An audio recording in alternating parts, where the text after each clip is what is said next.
Now, creating a culture of feedback can be very time consuming for the teacher because students are submitting work all the time and that work is collected on the blog and read through the reader. But to provide feedback to the students, sometimes very time consuming. If I just go to the reader as an example, I can send a message directly to the student that isn't related to this blog post. And you can also get to this through the clipboard and several other places. Or you can provide feedback to this specific submission. But typing that feedback can take a lot of time, and that's why we have canned feedback for the posts and the option to provide canned messages as well.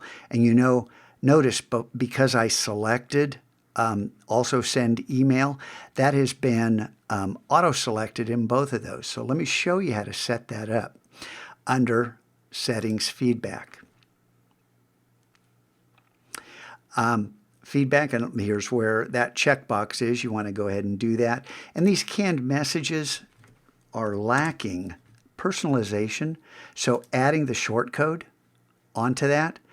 And once you select this canned feedback, you can always clarify what is it that needs to be revised.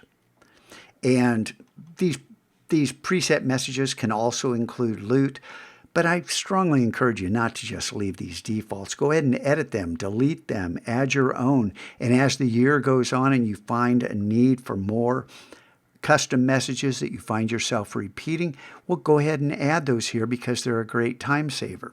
So the feedback is associated with blog posts.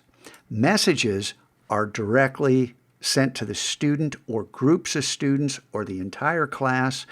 And once again, you can set up a group of canned messages. I don't have one right now, so I went ahead and made one.